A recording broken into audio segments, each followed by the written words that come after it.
What up, what up, what up, what up? Everybody's on this side. Where are the people at on this side? Yeah, there we go, there we go. It's a good thing we're not doing side wars because my squad would totally tear y'all apart tonight. No, hey, we are so glad that you guys are here tonight with us in week 2 of Kicking Back Collide Off. And I hope you enjoyed last week. Tonight, Pastor Robbie's going to be bringing the word. So it's going to be great. I got 2 announcements for you, then we're going to get into worship. So the first one is August 22nd. Does anybody remember what that is? Back to School Bash. So Back to School Bash, put it on your calendar, write it on your mirror, on your wall, put it on your fridge. Make it an important thing to be here. We've got giveaways. We're going to have some really cool stuff here for you guys, so it's going to be a great night. The next one is September 4th through the 6th. Does anybody know what that one is? Snowbird. Snowbird. Everybody loves Snowbird. We take it every year. It's a great trip. Make sure you guys are signing up for that Labor Day weekend. It's going to be good, going to be fun. But, hey, I'm going to pray real quick over the service, and then we're going to get into worship. Is that cool with everybody? Yeah, can I pray real quick? All right, let me pray. Dear God, thank you so much for this day, Lord. Thank you for every leader, God, every student in this room, Lord. And I pray that you would just fill this place tonight with your spirit, God, and allow us to open our hearts, God, open our ears to what you want to say to us tonight, God. Bless this service, and it's in your name we pray. Amen.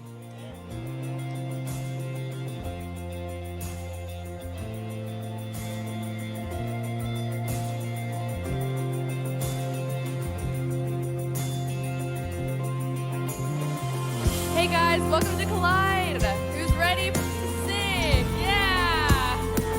Let's praise God tonight.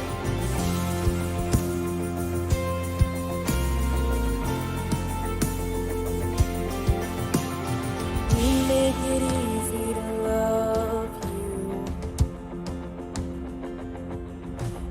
You are good and you are kind. You bring joy into my life. We make it easy to trust you. You have never left my side. You've been faithful every time. Oh, all I want is you, Jesus. All I want is you. You are the refuge I run to. You are the fire that leads me through the night. I'll follow you anywhere. There's a million reasons to trust you. Nothing to fear, for you are by my side. I'll follow you anywhere. Oh Jesus, you came to my rescue.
head first, right here, right now. Let's tell him of how great he is this evening, of how good he's been in our lives. Come on.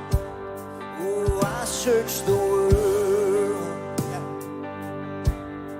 and it couldn't fill me. And man's empty praise, treasures that fade, are never enough. Then you can, come on. Then you came along and put me back together. And every desire is now satisfied here in your love. Come on, let him hear you. Just your voices, sing it out. Oh, there's nothing, sing it out. Oh, there's nothing, can't hear you, come on. Oh, there's nothing.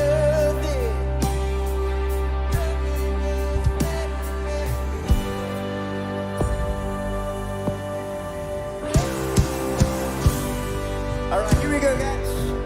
All of our hearts this evening. Come on. And I'm not afraid to show you my weakness, my failures and flaws. Lord, you see them all, and you still call me friend. 'Cause the God of the mountain is the God of the valley, and there's not a place your mercy and grace won't find me again. Oh, there's nothing better than you. There's nothing better than you. There's nothing, nothing is better than you. And I know it's true. Come on. 'Cause you turn mourning to dancing. You give beauty for ashes. You turn shame into glory. You're the only one who can. You turn graves into gardens. You turn bones into armies. You turn seas into highways. You're the only one who can. You're the only one who can.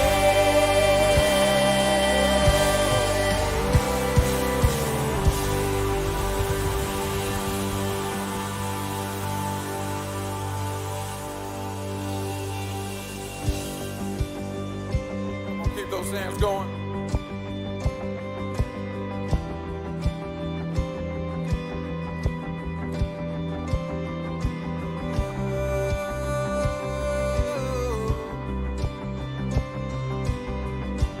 Your blood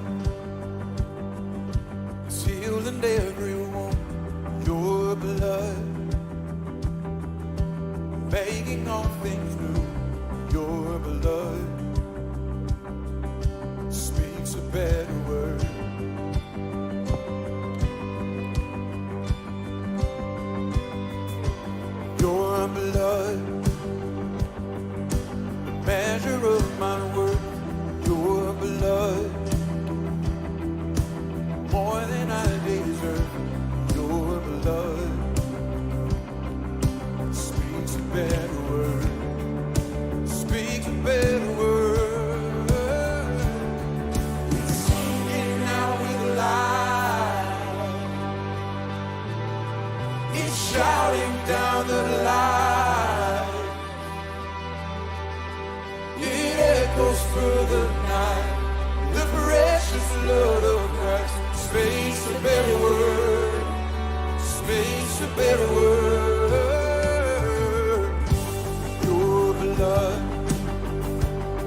the night.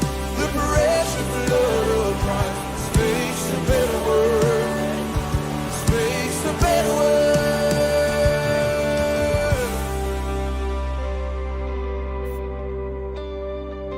Speaks a better word. No word, the only true word. It's rewriting my story. It's covering my destiny. Covers my destiny. It's rewriting my story. Writing my story. It's rewriting my destiny. It covers me with destiny. It covers me with destiny. It's making all things right. The precious blood of Christ. It's rewriting my history. It covers me with destiny. It's making all things right. The precious blood of Christ. It's rewriting my history. It covers me with destiny. It's making all things right. The precious blood of Christ. It's singing out in the light. It's shouting down the line. It echoes through the night. The precious blood of Christ speaks a better word. Speaks a better word. It's calling out my name. It's breaking every chain. It's making all things right. The precious blood of Christ speaks a better word. Speaks a better word. See, oh, oh, oh,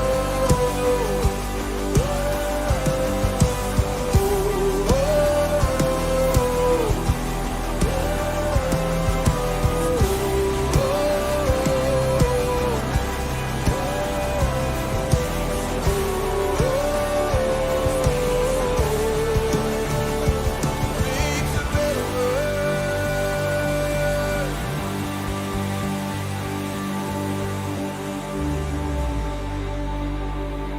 God, as we speak that tonight, I challenge each and every person here to trust in your word, God, because your word is always true.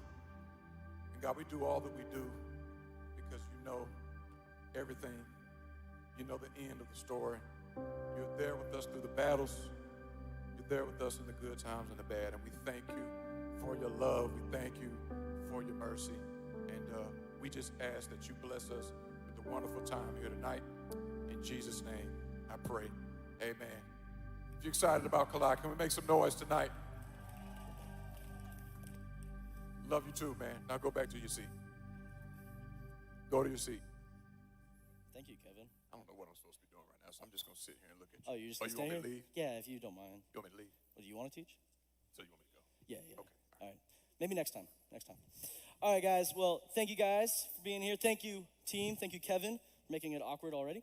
But I love Kevin. Kevin's a great guy. The whole band is great, right? Do we not have the best worship, right?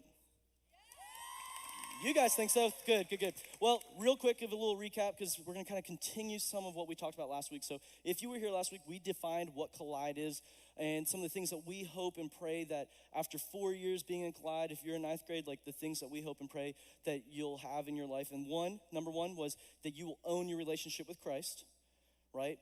2 was we want you to serve. And so we talked about some different ways of serving here at Southside. And one of those ways we talked about our student leadership team. I told you I was going to talk about it only in the month of August. And man, we had a bunch of people apply to that. If you don't know what I'm talking about, it's for 10th through 12th graders. Click on the link on our Instagram, Southside HSM. You can read about it. If you're interested, apply. If not, it's all good. And we talked about children's ministry and stuff, but we want students that serve. And then the last thing we talked about is we want students to be involved in a small group.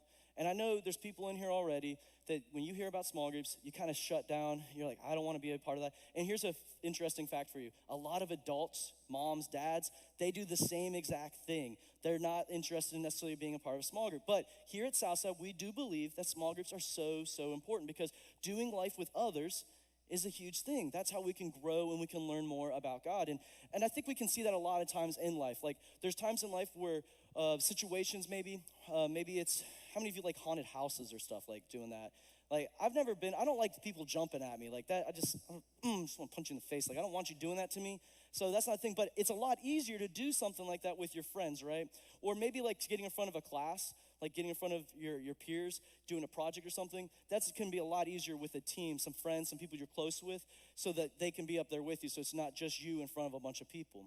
And so for a real life example for me, and something that some of you probably can relate to, would be like the first day at a new school. And so for some of you, that was just like a week or two ago, like when you showed up to your new high school. But some of you, maybe it's when you move to a new town or something, and you show up to a new school and you don't really know anybody. Or it's a new school, and so for me, it was '05, I was going to HOCO. I had went to Bon Air Middle, and back then, veterans didn't exist. And so if you went to Bon Air Middle, 95% like legit went to Warner Robins High School. Well, during the school year, like towards the end, my parents had bought a house on the other side of town. So for freshman year, I was going to Houston County. And so, man, I'm not gonna sit here and lie. I was nervous. I had a little bit of anxiety because I knew that I wasn't gonna know a lot of people there. But my day got so much easier when I started seeing some of my friends from Bon Air and I started making friends. And I think a lot of you would say the same thing is, man, things are so much easier when we're with people we already know, we're comfortable with. And that's why we believe that in our Christian life that we need to do that with other people because it makes it so much easier. When we're with people that are going through the same exact things as us, the same exact situations, they have questions, when we're looking for the answers or they're dealing with some stuff, that helps us so much. And so that's what we're gonna be talking about, small groups. And I know some of the things that come to your mind when you hear small groups, and you already have some negative things. So let's just cover those right off the top. First thing, I already have friends. I don't need to be in small groups. I already have friends at school. I already got friends in my neighborhood, whatever. I don't need a bunch of friends at church.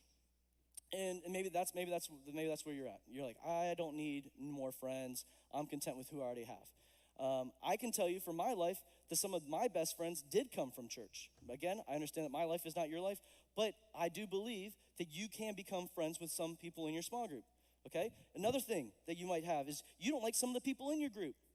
And some of you haven't even given them a chance now. If you're a senior, that's different. But if it's like freshman year, we haven't even put you in a real group yet, but you already like, I don't like the people in my group. Well, that's kind of sad. You haven't given them a chance. But you know what? Okay, I get it. You don't like them. Maybe another thing is you don't trust the people in your group, and that one I get because I have trust issues as well. But here's something I would do, especially if this is like your first time being here and you're going to be in a small group for the first time or whatever. The first thing I would not do is just drop a bombshell on the group because that may not end up really well. But part of being a small group is trust is earned, right? And so we share over time. We build that trust, and we're going to talk a little bit more about that. And so you don't trust the people. You feel judged. You feel like, man, I go there, they know about my past, and they're going to say this about me, or they don't like the blah, blah, blah. You feel judged. Well, we'll talk more about that. And then lastly, you don't want to talk to people. And that's some of you. I get it. This room's daunting. Being on the lobby can be kind of nerve-wracking. There's a lot of people, and you're just like, I just want to be by myself. I don't really want to share with people. The reason I come here is because my parents are making me. Pastor Jerry made a big deal about it last Sunday. Like, that's why I'm here. If I had the choice, I'd just stay home. And the list could go on and on and on. There's so many other things you guys could be saying. And maybe you find yourself in a small group and you're wondering, man, what are we supposed to even be doing in here? How much more time is left in this small group? Hey, leader, what question are you on? Yeah, that was Sam in my small group for all 4 years of high school. Well, maybe not senior year, but first 3 for sure. If you know who Sam Thompson, that's what he did every single night. Robbie, what question are we on? Robbie, we almost done? I want to go play 9 square. Like, that's what he did. And some of you are just like that. And some of you, you're just waiting. You just want to go. You just want to go. You want to go hang out with your friends. You want to go eat. You just want to go home. And, you know, that's fine. But so what's the point of a small group? That's what some of you want to know. What's the point of a small group? Some of you love small groups, but let's talk about what is the point of small groups. So let's go back, way back, in the book of Genesis, and this is what it says. Go back into Genesis chapter 1, and it says, in the beginning, God created. And so we're going to go through, and it talks about the different things that he created, and he kind of says what he thinks about each of his creations. So let's go there. So when God created light, God said it was good. When God created the sky, he said it was good, right? The land and its plants, good. Let's see if we can keep up with this. The sun and the moon, Good, yeah, you guys are getting the hang of this. The animals in the ocean and the sky. Good. The animals on land. Good, yeah. And then when God looked at his creation in human form, this is what he said. No, he didn't say that. This is what he said. He said, it's not good for man to be alone. Did you catch that? That's the first time he said it wasn't just good. He said it was not good for man to be alone. They needed other people. See, the thing is we are wired not to be alone. We are wired to be with others. We need connection. And some of you are like, no, that's not me. I'm a loner. Well, how many of you went to you text your friend, or I know none of you ain't calling anybody. Maybe you FaceTime them, you send them a DM, and they don't respond. Well, you get a little upset, right? Or you find out you're with one of your friends and they're laughing. You're like, what are you laughing about? Who are you texting? You're like, oh, I'm in a group chat. Who's in it? Well, it's like everyone but you. Well, that kind of hurts. Or you get on Instagram and you see someone's private story and it's a bunch of your friends at Sonic and you didn't get the invite. Oh, yeah. I think we can relate to one of those. I know someone's like, that's never happened to me. I'm too cool for that. Okay, well, that's fine. But no, we can relate to those situations. That happens because the reason those things hurt is because, again, we are wired for human connection. We want to be with other people. And some of you want to be surrounded by lots of people. Some of you want a small group of people, like one or two. But we all want to have relationships with others around us. And so why does a small group matter if you already have friends? Like, why does it even matter? Like, you already have friends, so why do you need a small group here? And the reason we want that is because, again, we believe that your small group here can help you grow spiritually. You know, going back to we want you to own your faith, being with a group of like-minded people who are in the same grade, same school, same situations as you, is so beneficial to you because you're gonna have questions, you're gonna have doubts. And being with a group of people that you can talk to and about that is going to help you so much. And so we're gonna look in the book of Hebrews and we're gonna see what they talk about as far as that. So this is what it says in Hebrews 10:23 through 25. Let us hold tightly without wavering to the hope we affirm, for God can be trusted to keep his promise. Let us think of ways to motivate one another to acts of love and good works. And let us not neglect our meeting together as some people do, but encourage one another, especially now that the day of his return is drawing near. So don't miss this. This is a big deal. The writer of Hebrews, he's talking to the Jewish Christians that they have a faith in Jesus Christ. And see, what's going on right now, because it's talking about like, hey, I know it's tough right now, but we still need to get together. Because what is going on in this time period is that people are being executed. Do we know what executed means? It means like dead, killed, or excommunicated, which means like they're being kicked out of their community. They're not allowed to do certain things. That's a big deal. Like being excommunicated back then means like you wouldn't necessarily be able to go get water from certain wells. You wouldn't be able to go eat with certain people. You wouldn't be able to go buy from certain people. Like you're being kicked out of a community. That's a big deal. And obviously death, like who wants to die? Don't raise your hand. That's not a good thing. Nobody wanted to die. Thank you, that one leader. We're gonna talk later. So anyway, like this is a big deal. And so it's not just like him saying like, hey, can you stop watching Netflix and like hang out with us? No, he's like, no, we need to get together because this is important. Like we need to have church. We need to get together. We need to continue learning. We need to be each other. And so again, this wasn't an easy thing for them. And luckily for us, as far as I know, in the United States, that hasn't been a big deal about like, hey, they're really trying to kill the Christian church right now. Like if you go to church, they might kill you. Or like, hey, if they find out you go to church, they're gonna excommunicate you. Like that doesn't really happen here in the United States, but this does happen in places around the world. And so we're blessed for that. But because, so let's talk about it. So the writer of Hebrews stresses, don't give up meeting together. Why? One, hope happens when we meet together. What is hope? Well, what is hope? It's being convinced that our future is better than our now, and we all need that. Like being in a group of people helps us because if you do life alone, you just do it by yourself, it's hard and sometimes to keep hope because sometimes things don't work out and you go, oh, well, I guess it's not meant to be, it probably doesn't work for anybody. But when you're in a group of people and they might be dealing with the same situation, they can say, well, I was dealing with that and this is what happened. This is how it played out for me, or this was something someone told me I should do, something like that. It gives you hope. It helps you become a better person. And last, and we talked about this, Austin talked about this last week, and love and good deeds happen when we meet together. As iron sharpens iron. When we're in a small group, accountability happens. So let's talk about that, accountability versus judging. Because some people, again, they're afraid of being judged when they come to church. They're afraid of being judged in their small group. Yes, judging puts people down. Accountability helps elevate people up. Okay, so when someone's being accountable, like it's okay if you're in a small group and someone comes up to you at school and says, hey, I haven't seen you for a little bit at church, like what's going on? That's not That's not them putting you down saying, I don't know why you don't come to church, you stink. Like, that's not what they're doing. They're holding you accountable, saying, hey, why aren't you doing this? Or when you've shared something in small groups and they come up to you and say, hey, how's that going? That's not them judging you, that's them asking, that's them caring for you, that's accountability. And we all need that. Adults need that, students need that, we all need that. So I want you to remember that. Love and good deeds happen when we get together. And maybe the most important phrase in that whole passage we just read is not giving up. The writer of Hebrews knew that it would be super tempting to skip church, skip the whole church part. Like, I can follow Jesus, but going to church, And I get that for some of you. Some of you, there's a lot of things that go on Sunday nights. You could be studying, you could be taking a nap, you could be doing homework, you could be hanging out with friends that don't go to Southside. Like, you have lots of options. I get it. And again, it's different from them because like them going to church might have meant they're gonna get killed, but that's not for you. But that for you, like, you have other options. But we believe that it is so important to be here because this is how we can learn. And I get it. Like, learning and growing with Christ is more than just showing up here on Sunday nights. It's more than just showing up on Sunday mornings. It needs to happen during the week in your quiet times and stuff. But we do believe that being here is important. This is gonna help you. Being in a small group is going to help grow you. It's gonna help you learn more.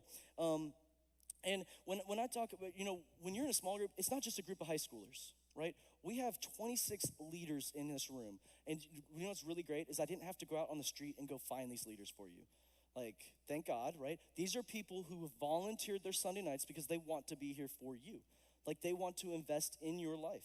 They care about high school students. I didn't have to get anyone that was like, I don't know about high schoolers. Like, maybe I'll come.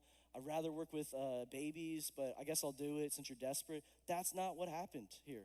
Like, these leaders wanted to be here for you. And here's another great thing. Man, they are here to hear you out and to help you as much as they can. And if they don't have an answer for you, they're going to help find an answer. Like, if you have that crazy question from the Bible and you're like, I just don't understand this one passage. If they don't have an answer, guess what? They're not going to go, yeah, me neither, sorry. Like, they're going to help you with that. They're going to keep pursuing that. So we have leaders that here are going to invest time with you. They're going to care for you. They're giving up. They don't get paid anything. Like, a lot of you don't want to show up places you don't get paid. Like, how much are they paying? They don't get paid to be here. They get the same pay that you get. They get free food that some of you eat and some of you don't. Like, but they are here because they care and love each and every one of you. And some of you are tough to love. I understand that because I've been doing this for like 12 years now. But they care about each and every one of you. They want to see you succeed, and that's why they're here. And I will say this real quick. If you have an issue with a small group leader, like you've been coming here for a while and like you feel like your small group leader hates you or something, which I really don't think is gonna happen, share that with me because you're not gonna grow. You're not gonna, it's not gonna keep working out in that small group if that's how you feel like it's going, because we don't want that to be. We want this to be good for you. We want this to be a good thing. And here's what I'm getting at. The idea of community in Hebrews is more than just a group of friends. This wasn't your average group of friends nowadays that get together and film a TikTok, or group of friends that help do homework. Like, these were people that wanted to learn more about God. And when you got these kind of friends and leaders together, this is the type of things that would happen. They would encourage you. They would cheer for you. They say the real stuff to you. They listen when you say the real stuff to them. Love you enough to tell you what's real, even if you don't want to hear it. Stick up for you when somebody talks bad about you or tries to hurt you. This was bigger than just hanging out. This is what we call community. This is where people came together and they were for each other. And this is what we want to do in small groups. We want a group of people to come and have community together where we can learn, we can share, and we can trust, and we can be together. And here's some things that we don't expect. We don't expect you when you're in a small group that everyone's gonna be alike, okay? We know that. Some of you play sports, some of you don't. Some of you are super popular, some of you are not. Some of you talk a lot, some of you don't. Some of you don't know when to shut up. Some of you, again, just don't talk. We understand that. We don't want you to be like everyone. We want you to be like church, because a good community is people who come together that are different, have some different ideas, but they share together. We understand that you're not all going to be friends in that small group right off the bat. We understand that. We also know that you're not going to agree on every little thing. And the Hebrews, the same thing, like in that early church, they didn't agree on every little thing. We know that that's gonna be true for you. In fact, if I can be real with you for a second, part of being a mature person is understanding you don't have to be like the people that you love, okay? Little example from the Bible for you. Jesus, he got 12 disciples, right? There was this guy named Judas, right? Does anyone know about Judas? Guy who betrayed Jesus, right? Jesus knew that. Jesus knew everything. He knew this was gonna happen, but he still had that guy in his small group of men, the disciples. He knew that. Did he still love Judas? Absolutely. Did he become like Judas? No, he didn't at all. And I know some of you are like, yeah, but you know, my current small group, it sounds nothing like what you're describing or what you've been saying tonight. That's not my small group. And you know, and I know some of you are like, you know what would it even take for my small group to look just a little bit like that? Like, how do we get our small group to be there? How can we make our small group better? You know, and this is what it boils down to, really. You know, when it comes to your small group, you get out what you put in. When it comes to your small group, you get out what you put in. And that really applies to a lot of things in life, right? If you don't show up to practice, like, you're probably not gonna get better at sport. If you're not constantly trying, if you're not studying, if you're not doing homework and stuff, you're not gonna get better. If you're showing up to small groups and you're not sharing, you're not talking, or you already have a preconceived notion, I don't like anybody in this group, that's what you're gonna get. That's what's gonna happen. You know, with small groups here, I wish I could say that, man, your small groups are gonna be awesome because you have awesome leaders.